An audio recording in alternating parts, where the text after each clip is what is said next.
Hello again, it's me. I left something out in the last one, so this is an addendum? Addendum? Sorry, I'm losing my ability to process information. It's 3:50 in the morning. But hopefully this should help. Let's check it out. Yep. So, the thing is... Okay, let me actually reset my model. Well, the question is asking us here, for the final part, the thing that I overlooked, was suppose that Maria could only find a new job with the lower pay after being unemployed because the economy is going through a recession. Use the labour discipline model to compare the equilibrium before the recession and during it. Now, this is an interesting question and I'd like to approach it in a way. So, assuming you guys know what the labour discipline model is. Okay, hold on, let me just reset my model here. Let's do the trick. Okay. So, when we have the labour discipline model, it's essentially we're matching a worker's best response curve to the payment that the company gives them for effort per hour, right? And matching the MRT and the MRS of this gives us the optimal point that they should be set to minimise costs and maximise profits for the owner. Okay, so that's what's going to happen. I'm going to make an example here on the left. So say this green line is the worker's best response curve, okay, and the black line represents the costs of effort, okay. So currently we are lying at our optimal combination at, I don't think I can actually draw at the moment. Oh well, I'm going to have to just point and you guys are going to have to do the rest. So we're currently lying at a wage of 5 and an effort of 4, okay. Now, what happens in a depression? Well, the thing is, we cannot pay the same wage for the worker anymore, okay? It's not feasible for us. The hourly wage is going to drop, irrespective of what you've got for your effort, essentially. Which is another way of saying our reservation option is going to drop, because we know that in a recession, if we get unemployed, then our option is significantly worse, right? Okay. And let me just double check the question again because I don't want to get this wrong. Yeah. So she can only find a job with lower pay after being unemployed because the economy is going through recession. So we just want to know what the equilibrium in a recession is. We're not stating what she's particularly doing.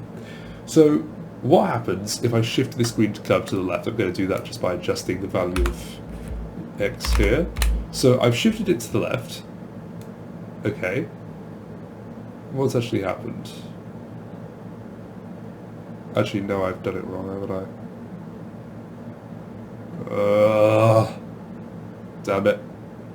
Okay. Well, regardless, okay, you can obviously see that as it shifts to the left, the wage will have to decrease, okay? In this particular one, it's stating that the effort decreases, but that's not true. Okay, that's just a particular quirk here. So we'd have it somewhere like here, okay? Then as we decrease it further, you can see that also the cost is going to get steeper. Okay, actually no, it's going to get lower, sorry. So when we're talking about costs for effort, if it's steeper, that means we're getting more effort for less cost, which sort of gives us a bit of an advantage. If it's shallower, that means we're paying a lot for a very little amount of effort. So preferably, employers, want the steepest curve they can get. Okay? In actually this particular model, the steepest curve you could get would actually be at 2 units of wages and 3 units of effort. But then again, this is a different kind of model. Again, I'm not implying that effort necessarily decreases when wages decrease as well. Okay? But this is just what my little model implies. Okay, so what's the final solution? Yeah, so what is the equilibrium before the recession and during it? Well, okay, so what did we say about Maria, right? So what we said that she started at a wage of 12 and then she went down to a wage of 6, right? Okay. Now, before the recession, okay, yeah, okay, this is going to be really hard to do without a proper model. Give me one moment. Behold, my terrible drawing. So, as you can sort of see with this, you can see that with our, hold on, there we go. So this is our starting point here, okay? We've got a best response curve for the employee of what they're going to accept. Currently, and we've also got the isocost line for the, not isocost, is it isocost? I think it is isocost. We've got the isocost line for the employer. Now, again, these two have to be tangent, so we're finding the tangent point, and here it's at 12, okay? Then, if we shift the curve to the left, though, what happens? Well, the wage fundamentally decreases, yeah, but our isocost line steepens.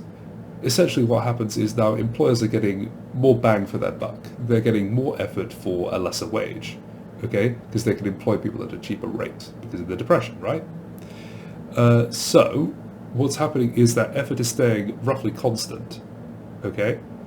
If anything, effort really can't increase unless we have a quite of a weird one here. So, but just by moving to the left, effort's not going to change. It's merely going to be the hours. I'm just double checking what the actual question said, just so I've actually completed everything. Yeah, but what is the equilibrium? It's a weird thing. So before the recession, it's this, right? But then after the, and during the recession, it's at that level.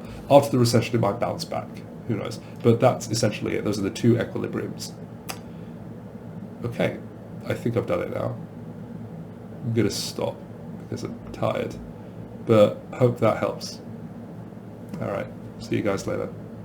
Let me just